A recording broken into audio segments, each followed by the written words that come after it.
Greetings, film freaks. We are the Podcorn Kernels. Join us as we discuss the hard and often indigestible truths that are at the center of the fluffy and delicious world of cinema. Season 2.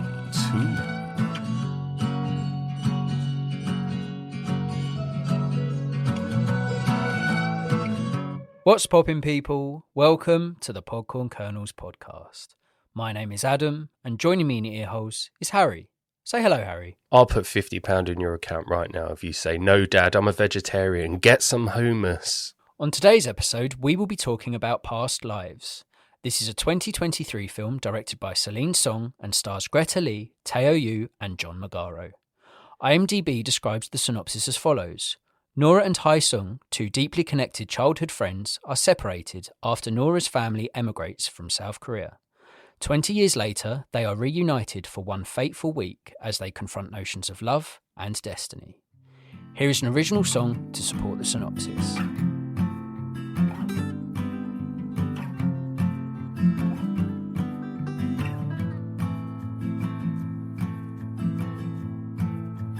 We used to walk home from school every day.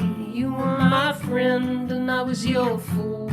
I never thought I wouldn't be with you. 12 years later, I'm still looking for you. I hope you think about me every day. 'Cause I'm still in love with, still in love with, still in love with that little girl.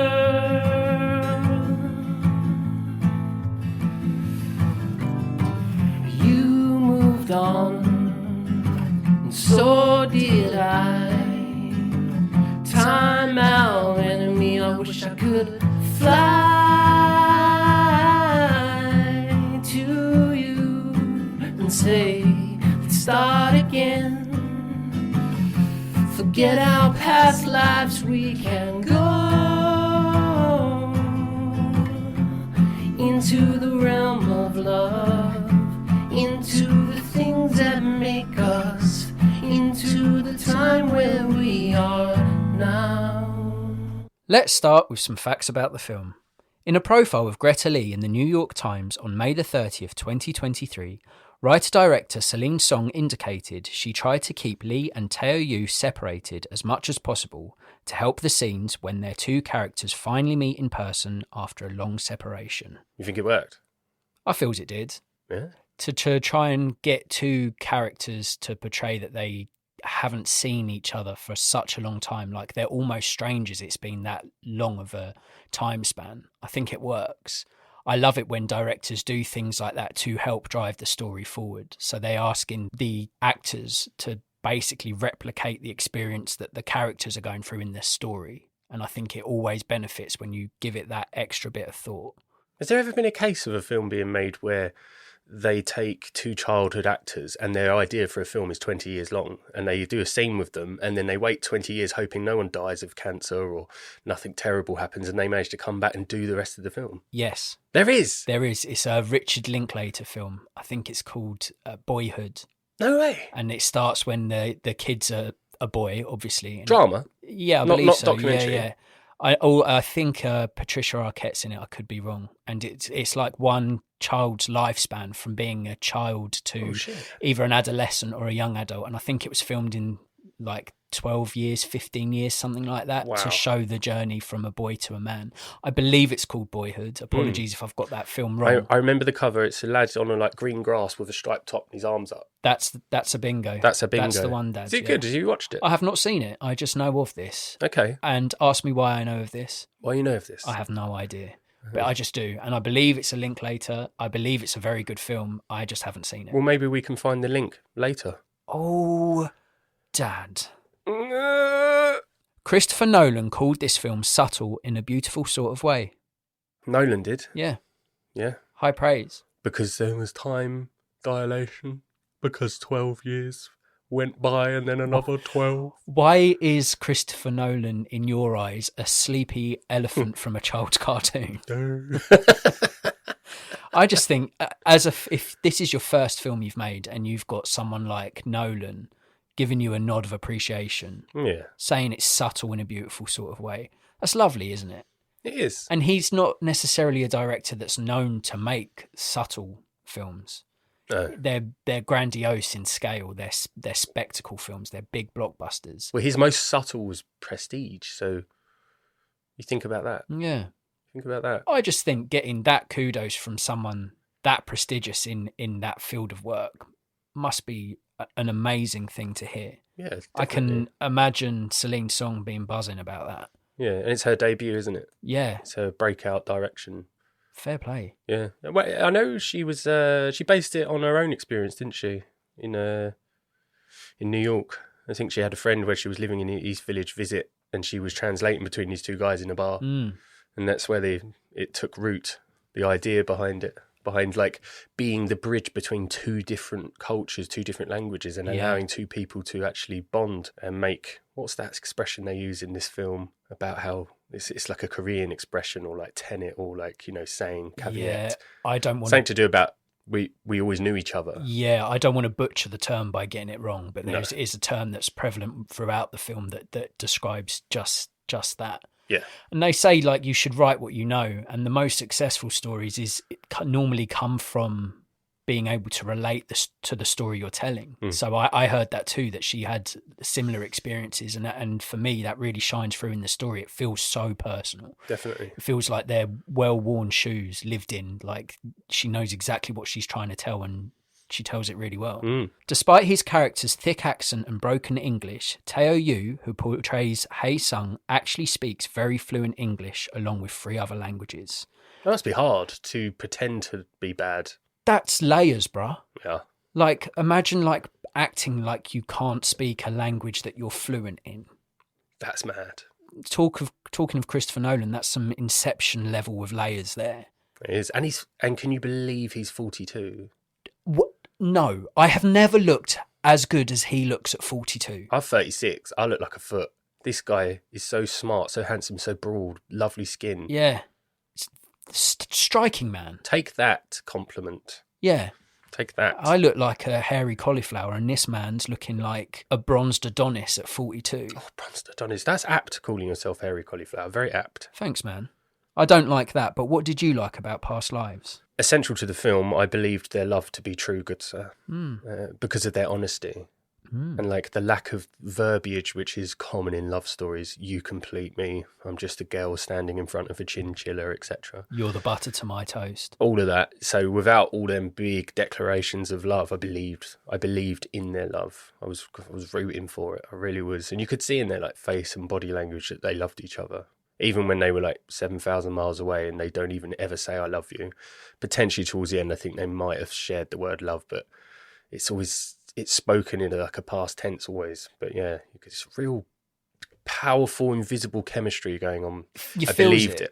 You feels it, don't you? And that love, I'd be interested to know whether the love between the two of the 3 central characters, Nora and Hae Sung, do you think that's platonic love? Do you think that love is just friendship, or do you think it's deeper? Do you think it's genuine love? All of it. They want it all. They want the romance, they want the future, they want the sex, they want it all.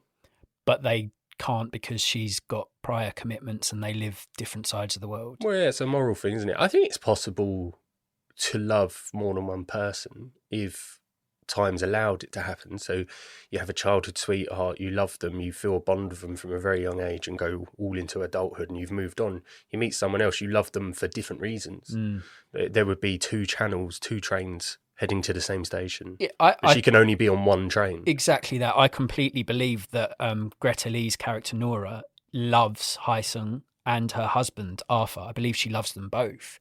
I think the love, the connection she has with her childhood sweetheart, I think there's got to be a sense of it being unexplored terrain. So it's sort of like, it's the what if. She'll never know that, oh, if I'd stayed in Korea, would I have ended up with this guy? Would we have stayed together through college? Would we have got married? Would we have kids? It's that uncertainty, that continuous hunt of the what ifs that sort of plague us all, where we think, oh, imagine it went that way, imagine I did that. And the way that Celine Song explores that within the film, like you said, it's so believable, it's so masterful. And there's a little meta scene, isn't there, where her husband says, I'm the evil white guy in this story. And obviously us as an audience are watching it and we want her to get with Hai Sung. Yeah, of course, yeah. And he's, to us, like, no, fuck off, get out, leave. But what a masterstroke from the director to make him not detestable. Because you're right, you want these two childhood sweethearts to go all the way. You want them to reconnect after decades and find that they were meant to be together, that it was destiny. But the husband, the at-home husband, he's not a dick. He's not super jealous. He's not throwing obstacles in the way. He's not sort of pushing her into the arms of her childhood crush. I'd rage. Oh, I couldn't handle it. I'd kick off. If she came home and I was like, oh, how was it? And she was like, yeah, I think he did come here to see me and stuff. And he's like, is he good looking? And she's like, oh, yeah, I suppose and stuff. I go, what the hell? Why are you telling me like you're meeting up with this guy who you genuinely loved? Yeah. I'd be raging. And for me, he asks her, do you find him attractive? And she went, I don't think so. I need affirmatives. Yeah? Saying I don't think so is I want every inch of that man. Every inch. Yeah. Saying I don't think so is the polite way of saying I want. The only response should have been, and maybe this speaks to our insecurities more than it speaks to a character's securities, the only response should have been, fuck no. No, he is butters, mate.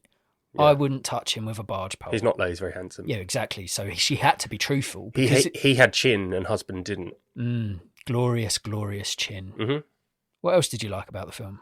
The film sort of follows no other romance in terms of style or direction. Maybe lost in translation, but that's paternal really. That's a daddy-daughter more relationship. But in terms of like cold, quiet scenes, warm, silent scenes, it doesn't really have any similarities to any other rom-com. It felt like a unique perspective of the what-ifs that we sort of encounter in life, and I think that's down to Celine Song's direction and excellent performances from Tia Lu, who is 42, still shocks me, and Greta Lee. Very unique romance. Yeah, it's weird. It's like a non-rom, because it's the romance. It's not really a romantic film. Romance never really happens. No, it's more deep rooted than that. It's more layered. It's about a connection between two people that had that connection wasn't able to grow and to blossom. Yeah, because one of the two had to go to the other side of the world at a very formative part of their life. So we never knew. It's like a soul bond, isn't it? Like in Rick and Morty with the dragon. Exactly the where same. they shag tantrically through their heads. Exactly the same. It's kind of like that. It's like we are bonded through this invisible rope. Yeah. We don't even need to be romantic. There's this unspoken... it was kind of heartbreaking, the little intricacies. When Tia Yu isn't looking at her, he turns his head away. She'll look at his shoulder and his neck and stuff, and you can see in her face, she's like, I love this man. And then she'd quickly turn away before he looks back. It's like, fuck, what are you doing? But I don't... Just let it happen. Let it happen. This is what I question, and this is why I think the film is so clever and deserves all the kudos it's been getting. I don't know if she's in love with him or is in love with the idea of him. He speaks of home. He is that connection to home. When he's her first crush, we've all got an affinity to our first ever crush because that's the first time those sort of feelings were born within us. I don't know if she loves him as much as she loves the idea of being with someone who's got that base level connectivity because they're both from the same place. They both have the same experience. Their parents knew each other, so it's more reliable. I think she loves him. I think she loves him. I think they speak to each other online. I think they form a deeper bond when they're older. I think they'll always have a sort of fondness of each other. But I also do think she's in love with her husband. Like, he seems like a cool dude as well. Like, he's not the villain in the story. That's why this film is clever to me, because there's no real villain. There's no asshole. He conveniently there, wasn't he? She was at an artist's refuge. I don't know what the hell that place was. Looked like a hospice to me. But that happened by chance. And it's like, he even says it, the story digresses within itself. He says, if anyone else was at that artist retreat, you could be sitting here with them right now. Yeah. And he's right. I think he's right. I think it was just convenience. It's clever because as an audience, we are also on the voyage of the unknown, as is the two lead characters. Yes. Like they and that's what we're all traversing. They're like, well, it could have been amazing. If they'd stayed in the same country, chances are high that they would have ended up going their different ways at college, university, and never spoken to each other again. Well, they did it to themselves, didn't they? Well, because it's that great white buffalo. It's that thing that has never been, that road that's never been trodden. They never will actually truly know. And that's what's so endearing. They're like, this could have been amazing. It could have been incredible. And like you say, it's heartbreaking, heart-wrenching. Have you had any what could have beens? Any sort of, that one got away? No, I've landed the one that I wanted to land. Yeah? Yeah. You don't want to explore this at all, do you? No, I don't, because I'm confident in what my destiny has panned out to be. I feel like I'm being cornered, but I'm not. I have nothing to hide or fight against. Oh, I lost so many. Loads got away. Bold. Bold. Any more likes for me? Yeah, much like Castaway's ending in La La Land, it hits harder because they don't make it happen. They don't end up together. So it makes it a brave film in a world where a lot of like studios want to sell fairy tale endings. So yeah, I dug it. I dig it. You dig it? Yeah. Can you dig it? Yeah, I also dug it, and You dug it. I dug it. Yeah. And I'll share you my diggings now. Mm-hmm. They're quite lengthy though, so please bear with me. That's all right. The thing I loved about it the most probably is the trio of talent telling the tale. Past Lives is effectively a story about three people navigating the many different facets of love. Now, a production with a three-tongued perspective lives and dies by the performance of the three actors spearheading the narrative. And like you, I thought Greta Lee, Teo Yu, and John Magaro as well, to be fair, were all exceptional in this. Each actor plays a part in telling this sensitive, collective story that always feels well-rounded, relatable, and most importantly, realistic. Now, I don't know about you, but for me, each character seems like a decent human, and I love how the three actors were able to tell this sensitive story that centres on the very familiar and human experience of uncertainty and the need to explore the shoulda, woulda, couldas. Can you not look in my eye when you say all that, please? No, because I Made me wanted feel to very uncomfortable. I wanted to get my points across. I wanted to get every inch and every word out. I wanted to share my diggings. That's what I feels. It's very nice, very, very well put. I was kind of like in ASMR then for a moment. Yeah. I was just kind of relaxing, listening to you. I've got to be honest, my likes and dislikes, I don't know the reason. They're quite lengthy. So I'm just going to give them all to you, and you can add if you want to. I think cinema was built on romance. Oh. Yeah. You think about them early films, there was always the love interest, the damsel in distress. You know, Casablanca, Gone with the Wind. Big romance films, really. Hollywood, was built on romance. Yeah. So there is a huge place for it in cinema. Well, and when it hits like this, it hits a little different. Well, love is a thing that most of us have experienced or will experience in some form throughout our lives. That cauliflower dude. Love is beautiful. Yeah. Love is mine. I want to be someone's Christmas present. Yes. But we all can relate to that. And in a film, we're so used to seeing, like you said, the sloshy rom-coms where everyone's happy, the couple get together in the end, they set off into the sunset and it's all happiness. Like you mentioned, it's quite rare to see a film that focuses on it didn't. You want it to, but it doesn't. And it's also rare where you're not sitting there going, oh, God, that person's such a dick. He's standing in between, or she's standing between fate and destiny. And why were you even with that person? He's such a dick. Like, they're all likeable and seemingly decent people. The husband in this, John Magaro, he plays Arthur, is really sort of confident. He's not fazed by what's happening. He's a little fazed, but he internalizes it. He's not like, oh, I can't believe you're going to go meet. Oh, you can't go meet him. Like, oh, what? I'm not good enough for you. He's very confident. He's very strong in himself and his self-esteem. John Magaro of Millwall. Yeah, fucking hell, love. You ain't going out with that sigh. You fucking nutty, love. That'd be a completely different film if it went that way. It would. Another thing I loved about it, and again, it's a lengthy one, so bear with me, is the smart symbolism. I love the layers that you can look for in Past Lives. First-time director Celine Song makes some really smart and subtle directorial decisions that really drive home what the story is trying to sell. I don't know if you clocked these, but early on in the film, you see an infant Nora and Hai Sung say a final goodbye. Nora goes up the stairs to symbolise she is moving on to what is perceived to be a bigger and better things. Hai Sung stays level and walks on a lower path.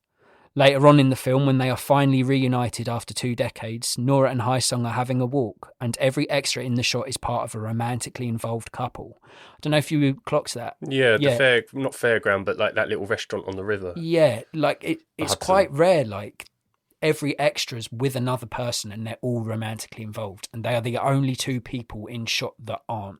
And that's quite striking because, like you said, the audience wants these 2 people to be together. And then you see everyone in the background. Imagine that probably speaks to that's how they're feeling. They're like, oh, God, everyone here is together and we're not. It feels like we should be together, but we can't, and all of this. And I just think from first-time director to have that foresight to sort of put these things in the background, to use that symbolism to tell a story is really smart. And the other one I picked up was soon after that. They're sitting down having a chat and there's this carousel immediately behind them. To me, and I might be fishing here, this symbolises that the pair are going round and round in circles, but nothing changes.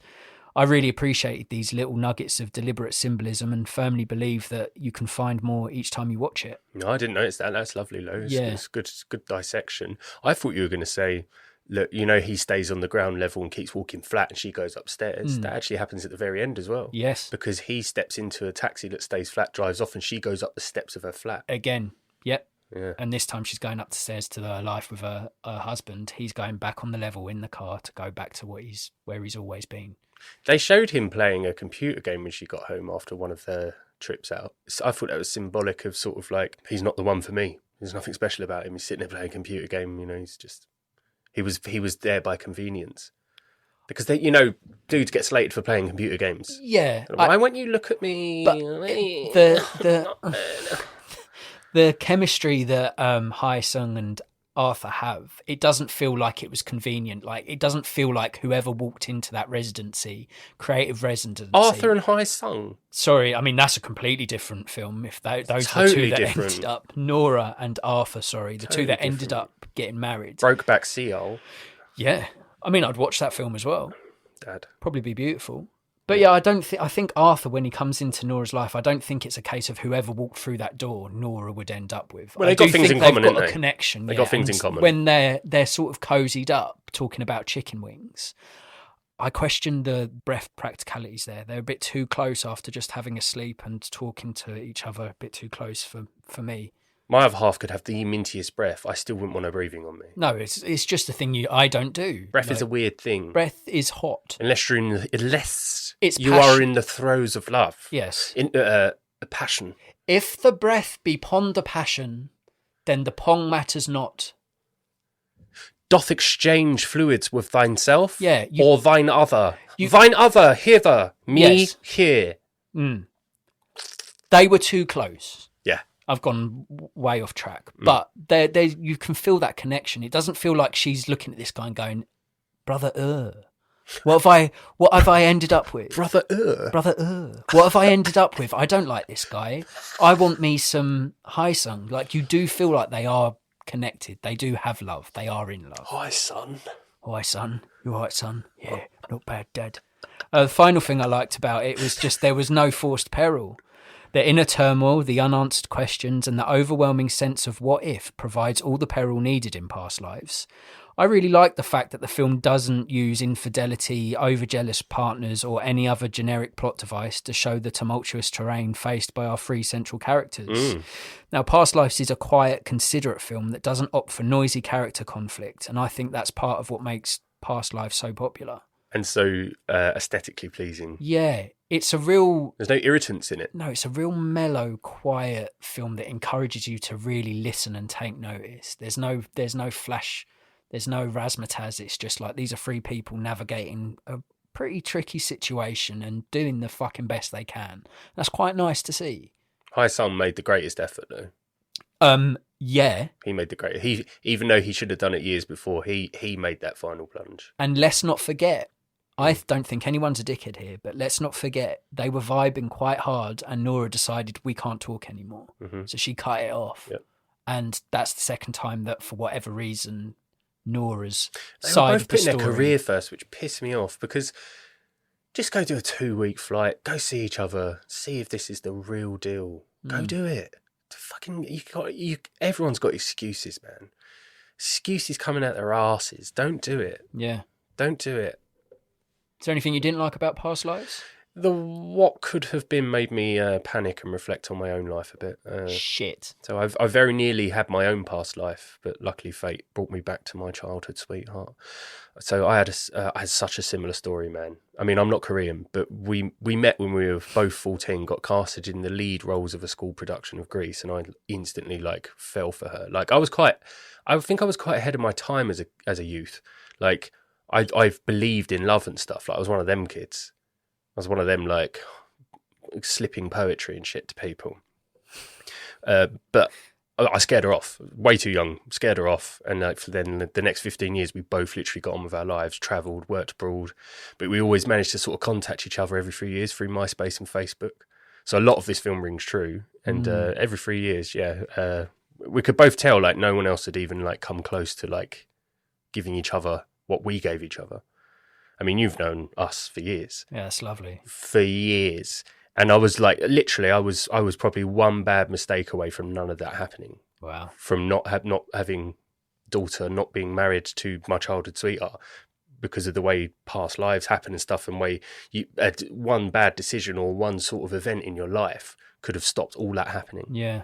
So I'm lucky I got to actually live out the real past lives with the happy ending, the alternate ending. So you got to live if the what ifs had come true for Nora and Hae-sung. Yeah, but it made me watch the film almost like, fuck, can you imagine if this one little thing would have happened? I can't specify what, but if this one thing would have happened, this child wouldn't exist, and this marriage, this sort of love story of ours, wouldn't have happened. It's mad, and I think about where I'd be, and I'm like, well, it made me take a breath. I was like, yeah, you think that how small those margins are between That's happiness and despair. They're so, it's such a fine line. Butterfly flaps its wing in Taiwan, tsunami exactly in USA or something. Exactly that. And it's kind of scary. That's why it's a clever film. Yeah, it's a very clever film.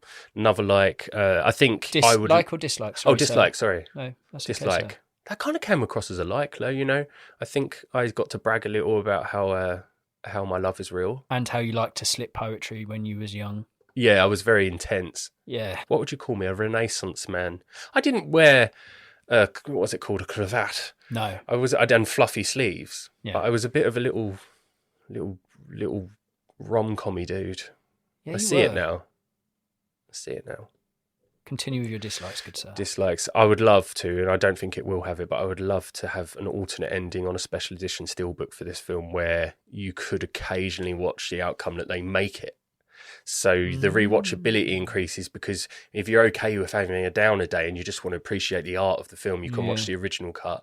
And then if you need a pick you up, you get the one where she gets in the cab with Hae-sung, drives off, and the Italian guy kills himself. I think that'd be great. I think it'd be brilliant to have that alternation. I'm not sure Arthur deserves that. What do you mean? Well, he doesn't deserve that. He's not a dickhead. He doesn't. That story doesn't have to end with, these two are together, but old Arthur boy topped himself. But he said, like, she makes his life absolutely. She amplifies his life. That's not reciprocated. She doesn't even, when he's in bed and he's literally asking her, "Do you love me?" And she's not even giving him firm answers. She's like almost like teasing him with, you love me a lot more than I love you, actually. Yeah. She does tease him a little I bit. guess there's a sense of like, she's maybe like looking for him to be explosive so she can sort of validate her running into the arms of her childhood sweetheart. But he never gives her that. He never blows up. He shows her glimmers of insecurity, and she doesn't necessarily put them to rest, but he communicates them, and how she deals with them. She doesn't deal with them great. She doesn't reassure, but because he doesn't fly off the handles, she's never forced or feels like, now I've got my reason to go run into Hae-sung. You're right. I just had a revelation. Share with the group. Love is the imperfections. I think she did love Arthur. Yeah. Because the chicken wings, because of like breath, because of having to live together in East Village, because he's playing computer games and he looks a bit shattered. They're the things, that's real love. Yeah. She only knows of the perfect things about Hae-sung. She only knows him in the nice clothes, in the mysterious part of his life. Exactly. Like, what would this man be in the imperfections? She members Hae-sung as the guy that consoled her when she came second in the class quiz. She members Hae-sung from the guy being the first guy she loved back home. She members home. She members all that home brings. Oh, I remember. Yeah. You remember? she remembers all these lovely things, and she hasn't got the opportunity to explore if these feelings were real or not. And that's why he's always other. He will forever be on a pedestal because she's never explored it. He'll forever be up here. Yep. And unfortunately, if this was a sequel to this, Arthur's always going to be playing second fiddle. He's always going to have to prove, no, you've made the right choice. No, you've invested the right way. No. Ignore that strapping man in a faraway land that speaks of home and speaks of comfort and all these things that have formed you as a person. Forget him. Stay with me, a struggling writer, which they share in common, squatty in comparison to Haisung. What this is essentially then is the prequel to an affair that never happens. Yeah. Because a lot of the time when affairs happen, there's this weird common misconception that what you have currently is not fulfilling. So this affair with this guy is that's what you want, and it's not. It's the excitement of being devious. It's the excitement of doing something naughty, something bad. It's a rush. Yeah. It's like shooting a gun. Something happens. Endorphins. You feel powerful. What? You're cheating, so you're controlling the situation. Exactly. They don't cheat. What I'm saying is this is like the feeling I should imagine that happens to people when they start to cheat in like a long-term relationship. Yeah, often I think that's what causes cheating is on the fundamental level it's unhappiness, but it's that feeling restricted, feeling trapped within that life Wanting that you to feel chose excitement. to live. Exactly, you're chasing that dragon, that early stage of a relationship where it is exciting, where you're not bothered about the hot breath in the morning and stuff, where you're really where it's that excitement and chasing that. And I can't help but feel after watching a film like Past Lives, you build such a connection with these characters. I couldn't help but think, what happened after? Like, did they meet up again in 10 years? Did they go to Korea to see him? Did she just go to Korea, or did he come back here? And that's the beauty of the film, I think. It Life's keeps too you short to keep them very sort of loose connections going. Way too short. Yeah, but if the connection's that deep, like it's portrayed in here, if it is that deep, like if you're saying that they really do love each other, imagine that, Haisung and Nora. Imagine they have kids, and Arthur's like, "Come on, kids, we're going to see your mum's love of her life in Korea." But they never loved. Theoretical That's what I mean. love Why are of you life. seeing each other then? You're only friends through action. It's like knowledge without application is pointless. You're only friends through application. Yeah. You have to do stuff. Yes. Consistently. You can say that's my oldest friend of 20 years, but I haven't seen him for 15 years. Yeah, exactly. What are you It doesn't track. No. And I think that at the end of the film, Nora breaks down in tears. And I think it is that realization. I cried. I think it's like he's going home now, and that's where he stays. And I think the tears are not necessarily, there goes the love of my life. I think it's like that's the chapter close. He's come to pull the thread, met the husband, seen that he's a nice dude, seen that I'm happy, I've got a life here, and that's that. I think if I really think about it, I don't think they'd see each other again. I think they'd have to make their peace with the fact. I still think she loves him. She looks at him like a ghost. But like you said, she's not going to act on it. No, she won't. So then you're right. That's case closed. That's just morals. If she's not going to act on it, then there's no point keeping that line of communication open. Could you love two women equally? No. No. I don't think you could. Because one of them's getting a whole different part of you, and one. Well, in any situation, in any format, in any two people, whether it's professionally, romantically, friendship-wise, if you're sitting with two other people, they're in competition in some form or another, whether it's spoken or not, other than if they're your kids. And even if you're kids, like, I guess when you get older, it's what you decide to do, who's doing better. It's direct competition. When it's a three, there's always sort of comparatively competition. I don't think that the life can continue where she has this other unknown entity across the world. I don't think they ever spoke again after this film. I think it was done. It's a crossroad. You either explore the unknown and you go all in, you leave your husband and you see what treasure is buried with Haisung, or you bury that. You don't talk to Haisung again. You count your blessings. You've married Arthur for a reason. You stay with Arthur. That's your life now. Haisung's a memory. That's it. Problem with treasure, though, is sometimes it's at the bottom of an ocean and you can't get to it because the crush depth is just too much. Any more dislikes for me? What is an artist's residence, and why does it look like it smells of acai berries and avocado oil? Number one, because it totally does. Yep. Number two, I have no idea. Yeah. I believe it's where intellectual and artistic people go to combine their scents and inhale their self-gratifying selves. I would love to go to one. Would you? Yeah. To write? Yeah. But I'm too introvert, so I would just be locked in my room, Yeah, scurrying it looks out like at night they to slowly feed. incorporate people as it goes. Yeah, I don't know.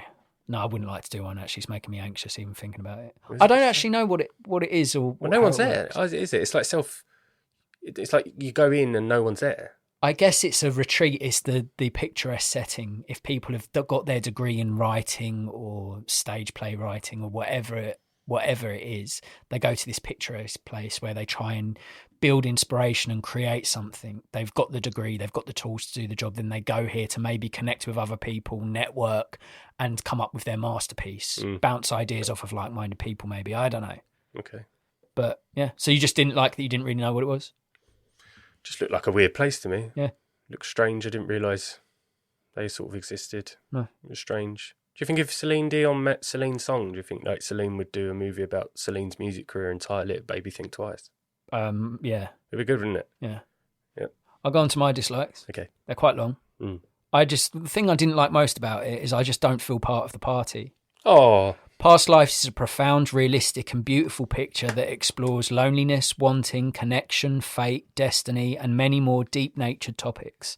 Despite knowing this and admiring many elements of this picture, I can't help but feel that Past Lives is just a tad too muted for my palate. As I've got older, I've learnt to admire quieter films. This being said, I do like my films to have a little bit more in terms of actual entertainment value. But that comes with peril and you didn't want that. Yes, no, and I understand that. Yeah, like, I'm so glad that this film didn't have the usual showcasing of a jealous husband or infidelity or any one of these things that we've seen time and time again in quote unquote romance films. I like all of that. But that being said, for me, it is a quiet film, and don't get me wrong, it is a beautiful film. There's parts of this that really did strike a chord, and I think if I had the experience you had with you and your wife and that relationship, a similar experience, I think this would have hit me harder. But I haven't got that. I do agree with you. I appreciated it wholeheartedly, but also at the same time, rewatchability wise, which is a great indicator of how much you enjoy a film, is like I would never sit and watch this again because they don't make it. And unless I really wanted to do like a deep dive into Celine Song's direction and the things you were pointing out, the merry-go-round and stuff, then I probably would never watch it again. Yeah. It's undeniably a beautiful, well-made film. Beautiful. But for me, I like my films, like you said before, I like a bit of darkness in my films. I like a bit of dodgy dealings and that sort of thing. Yeah. This lovely, lovely film. Can't stress that enough, though. Other thing I didn't like about it is just poor old hapless Hai Sung. In a story focused on the relationships of interconnected people, it is inevitable that someone draws the short straw. This being said, my heart went out to Hae Sung. He paints a lonely picture from childhood right on through to adulthood, and his social standing in his homeland means that he still hasn't been allowed to find happiness, or at the very least, some form of being content. Oh, My heart aches at the fact that this character never learnt to let Nora go, and his pursuit of a childhood sweetheart was always doomed to fail. Now, I can relate to that level of loneliness and really connected to a character that seemingly feels eternally isolated even when he is in the company of others.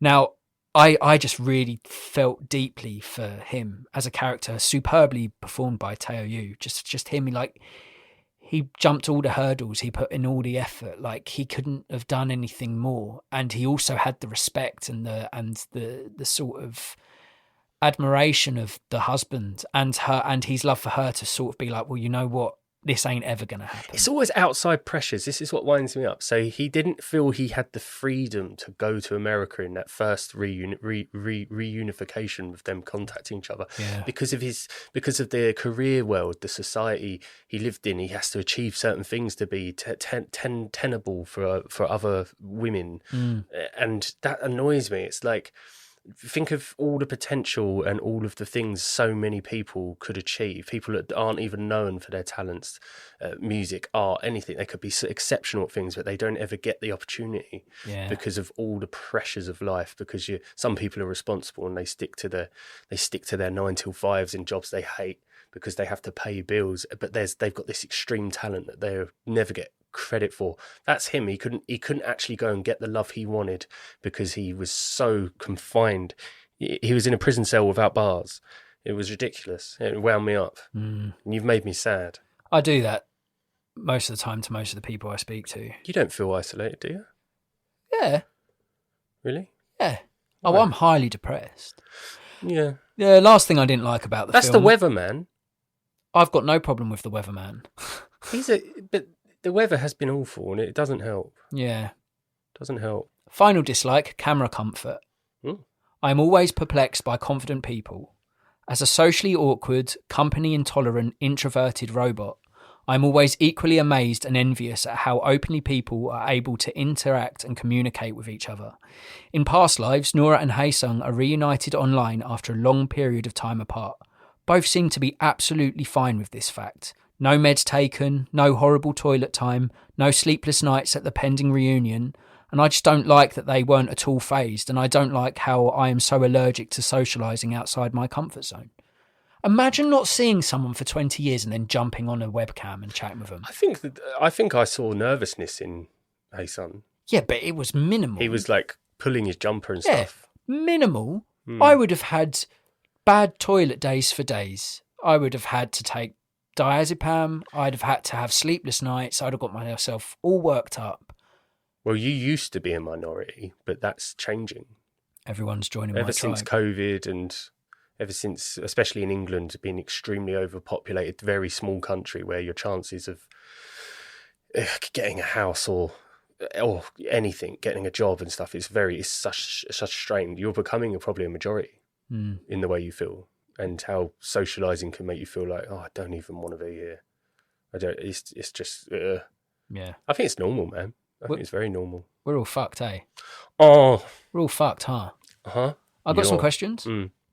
Who was your first ever crush? How old was you? And what did you like about her? Oh, first ever crush. Doesn't have to be, it can be real life crush. That's the route I'm going. Real life crush. Tell me about your first ever crush. I was in primary school. There was a girl called Katie. She had blonde curls. Yeah. To look at her now, you'd spit. Oh, Dad. But in primary school, I was like, she's so pretty and stuff. And again, it's primary school, man. Slipping some little love letters and stuff. I went up to her once. This is the most ridiculous thing. I don't know why I did this. I've watched so many films of such a dick. Oh, fuck. No, I did two things. Go on. One thing was I asked her to slap me because I made a lie up that I made a lie up to my friends. Look, I said, I kissed her, and they went, "Did you really? Did you really?" And they were like, "Oh wow, that's so cool. That's so cool." And then I went up to her and I said, "Oh, I'm really sorry. I made a mistake. I told them guys that I kissed you." And she was like, "Why? Why did you do that?" I was like, "I just slap me." I was like, slap me across the face. It's like I wanted the drama of a film. Jesus. In a romance. Someone was smashing too much Emmerdale at a young age, eh? I got to tell you, one of the most embarrassing things I ever did. I think I must have been 9. I think I was 9. It's when you could trade house numbers, like phone numbers for your house with people. It's a good old days. Yeah, so you go, Mum, is it okay if I use the phone to phone such and such? You'd phone your mates and stuff. You knew your house numbers off by heart, didn't you? Oh, God, I don't know why I did this. I was talking to a girl from primary school. I think we'd gone swimming together as well with our parents and stuff. And it was like, you're kind of like Hae-sung and that. It was like, you really young date. And when I phoned her one night, come on, I said to her, I'm trying to get some sort of sympathy love. I don't know why I said it. I said, I held my friend in my arms when he died. Fucking hell, you twat! Jesus. I said I had to hold my friend in my arms when he died. He got hit by a train. I was trying. You ain't holding him in your hand if he's got hit by a train. I know. I was trying to get some weird sort of like I was in a movie because you're talking. When I was really young, I'd seen films like Platoon, and stuff. So like to me, like dying or like being a hero in a war zone was like the most attractive trait you could have. So I told some 9-year-old girl when I was 9 that I was there for a dying friend who'd been hit by a train. You're not much of a hero if you got there and just held him once he was mashed potato. I know. I had my own issues. I had some sort of separation anxiety or something when I was younger. I wanted love very quickly and fast. Like that's why I scared off the love of my life, which I'm with now, because I was so intense. Yeah. So intense. Shall I move on to the next question? Thanks for sharing. Gotta be honest. That's a great fucking story. 36 now, I've got to be honest. I mean, at that age, girls weren't even talking to me, so you've trumped me. I was too busy putting pizza and chicken burgers, mate, so you run up to me there. Past Lives explores the topic of love not always being everlasting. What film did you used to love, but now question why you ever did? Goonies. Ooh. People are going to go nuts. Yeah, but there's a reason I haven't watched that film as an adult. Because it's that nuisance nostalgia. It's those menacing member berries. You know it isn't going to hit the same way. Well, for me, it's like returning to your family home. It has history and affections, but there was also a rape there, and so you don't step back into the house, but you look at it from a distance and go, "Oh, that's where I grew up." You know, I had some fond memories, but I'm not going to go into that house because something horrible happened in there. Yeah. Do you get what I mean? No. Well, what I mean is like, you can't keep going back into them because you all you do is start to know. You just realise it's a waste of time. Well, it's a huge waste of time, and it's like you can't keep saying it's brilliant, it's brilliant, it's brilliant, it's brilliant. It was brilliant for you at a time, yes. But like for someone to say now Goonies is still a 10 out of 10, I'm like, well, it's probably not. I couldn't even watch it now. It's too far gone. It's like I don't even do Die Hard at Christmas anymore. Yeah. I haven't for 10 years. Yeah. My favourite Christmas film is Bone Tomahawk. Makes no fucking sense. But I watched it on a Christmas Eve with port and cheese, and I had a fucking great time. And now I look at it like a Christmas film, and every year I say to my other half, "Can we watch Bone Tomahawk for Christmas?" She's like, "Fuck no." It's a lovely film. It's a beautiful film. Yeah. But that's how I see Goonies. I'm like, I can't dip into it anymore. I feels you. And it was a film I would watch weekly. Yeah. I would watch it weekly. It was the greatest film I had ever seen in my life. Oh, yeah. It was up there with Mighty Ducks. Yeah. And Cool Runnings, which we've done an episode on. It's there. I've now learnt through this podcast. Leave them there. That's what I mean. Leave them there. That's what I mean. Look at the house from a distance. Yeah. I had some fond memories there. I'm not stepping back into that house because something terrible happened in there. Yeah, I mean, that ties in with my answers, and my answers is Demolition Man and Speed. Both were action films I saw when I was fairly young, and I was like, these are incredible. Yeah. I made the mistake of showing Demolition Man to my partner as a fully grown adult, and I was like, oh my gosh, this is actually quite bad. Yeah. And Speed is another one. I won't watch it now because of that reason. I mean, it's Keanu Reeves and Sandra Bullock. I mean, yeah. Sandra Bullock should hand back that Oscar. Driving a bus. Yeah. I mean, it's not going to be great. Yeah. So, yeah, I leave them there. But I did used to absolutely adore them. Doesn't Anthony Hopkins fish hook Jeff Daniels' nose in that film and drag him along by his nose? I think he does. Anthony Hopkins is in Speed. Dennis Hopper. Sorry, Dennis Hopper. Yeah, that rings a bell. Anthony Hopkins is in Speed? So he's better than that, isn't he? Damn you, man! Damn you, Mr. Blythe! Which two actors who previously worked together would you like to see work together again decades after the first time? Owen Wilson and all 22 Labradors that played Marley and Me. Yeah. Because for that to happen, it would mean that the dogs are still alive. It would mean they were still alive and not all 22 dead. Yeah. Because it's been so many years. Yeah. That's a great answer. Yeah. Marley and Me rocked my shit. Yeah. I watched that. There's a lot of dog death films. Harchie? Is it Harchie? Yeah, oh, that fucked me. Richard Gere? Yeah. Homeward Bound. There wasn't any death in Homeward Bound. Still sad. There should have been. Togo with Willem Dafoe. Togo. That floored me as well. The guy from Fast and Furious did a dog film. Snow Dogs. Ask me why I know that. I don't know. No, nor do I. We'll find a link for it later. Yeah. Link later. There it is again. Here we go. Yeah, Turner and Hooch, Beethoven. Yeah. I fucking cried at Free Willy. There's one film, I remember seeing the trailer for it, and I cried at the trailer in the cinema. I never actually even went and saw the film. And it was one where the spirit of a dog keeps coming back through other dogs. The dog's there for this mum and dad's first ever baby, and that dog dies, but his spirit goes into the next dog they buy, and then the parents die, and then the kids grow up with a die, and it's the same dog spirit. I'm going to cry. Yeah. It really pisses me off that dogs die. Yeah. What would you rate Past Lives out of 10? 8. Yeah. I think 8, yeah. I don't think I'd watch it again. No, like you said, you don't need to. No. This motherfucker has watched it 3 times. No, it's like having bluefin tuna. The chances of ever buying it again or being in the country to get it again, you're never going to get it, but you'll never forget it. Yeah? I think so. Yeah. I think so, yeah. Very, very rare food source. Okay. Can't have it every day. You can't have it every year. No, you'd get sickly. Yeah. I watched it 3 times, and I did enjoy the 3 times I watched it. I watched it once. Yeah. I mean, to be fair, that's all you needed. 3 times? You got everything you needed from that. Wow. Yeah, I go a bit less than you. And it's just that because of that sense of not feeling part of the party and it being a little bit too quiet for my own personal taste. I went 7. That gives Past Lives a total score of 15 out of 20. If you like your dramas to be powerful, ponderful and poignant, or if you've ever wanted to see a trio of talent tread tumultuous terrain whilst being respectful of realistic relationships, then Past Lives could be a film for you. Past Lives is available to stream on Netflix. Consider watching this one if you enjoyed Lost in Translation, Burning and In the Mood for Love. Should we play a game? Give it a name, give it a name, give it a name now. We birth a plot and then make a trailer. What the plot? Action! A plane crashes on a desert island. Here it does. Only 2 passengers survive. One is blind, the other is deaf. The 2 have to figure out a way to communicate, combine their senses, and survive by working as a team. That's it. Touch. They could communicate through touch. Yeah, but they would also have to formulate what the touches mean somehow. They'd have to, they'd have to create some sort of way of translating that. Yeah. Well,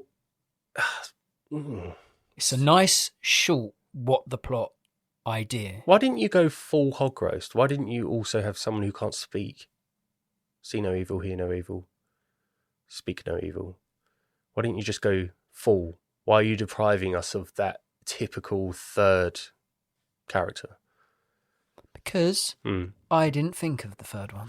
Well, that's good, because I suppose that makes it a little bit more original. I'm trying to think now. I'm trying to play through it. So, deaf guy or girl, he or she can see. Yep. So that's brilliant. That's handy. It helps, mate. It does help. It does help. Avoiding cliff falls, sharks, rocks. They're on a desert island. Yeah. They're on a desert island. They survived a plane crash. Okay. Is the plane crash the reason they're blind and deaf? Or were they born with it? Were they going to some sort of event to do with deaf and blind people? I've got to be totally honest with you. I haven't thought about it. Okay. They're just going away separately. Can I have it that an explosion deafened one of them and the other one got like fluid in his eyes or fire, and the crash is the reason they have it, so they wake up with this newfound life? I am blind. This other one's like, I am deaf. You could, but I had it as they were already having it, because then they all kind of already know how to navigate it. So it's not an added. They only know how to live with those conditions. So they are the other person's strength. So they're not both there, and they've both had all their senses and then lost, and they have to deal with that. They're both like, well, my strength lies in the fact that I can see any threat and danger I can see. And the other one is, well, I can hear any threat and danger. And it's them combining their senses to survive as a team. I think it's simple enough, because in some respect, the deaf person can't hear danger. The blind one can. And the blind one, all the blind one has to do is put a hand up to sort of say something's coming or something's wrong. They can back to back. Yeah. No, because one's blind. Back to back wouldn't help that. But this is hard. I don't need to flesh out the plot for this.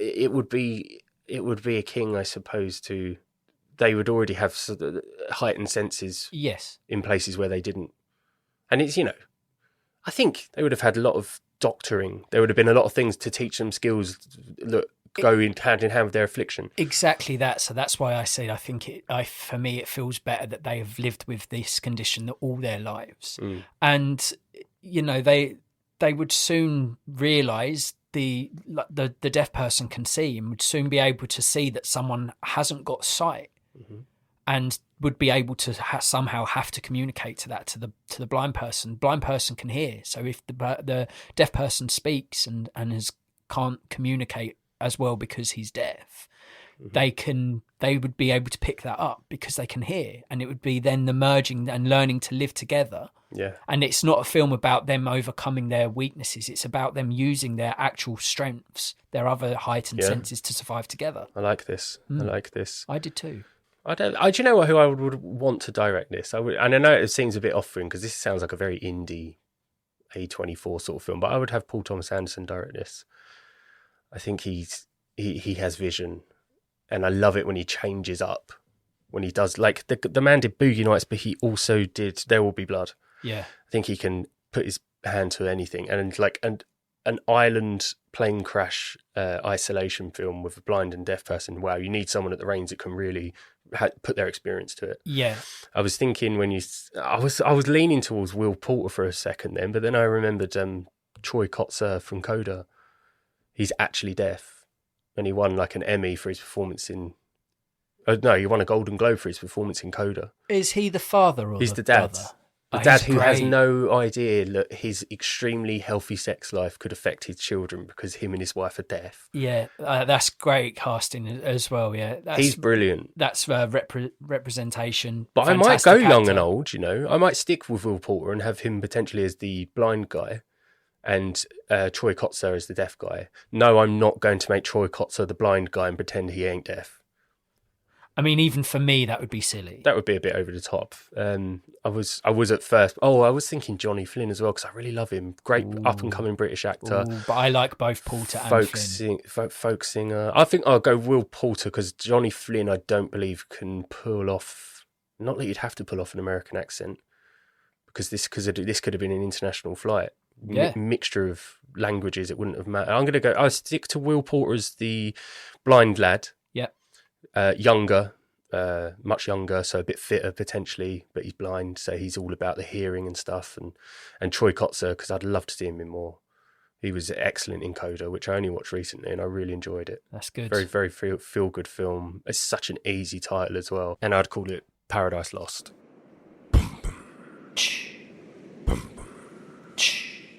Fly, envious time, till thou run out thy race. Call on the lazy leaden stepping hours, whose speed is but the heavy plummet's pace, and glut thyself with what thy womb devours, which is no more than what is false and vain, and merely mortal dross. So little is our loss, so little is thy gain.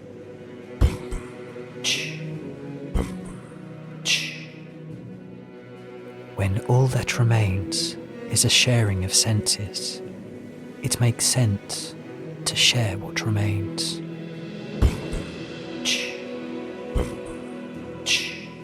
From Paul Thomas Anderson, director of There Will Be Blood, Boogie Nights and Magnolia. Paradise Lost, coming soon.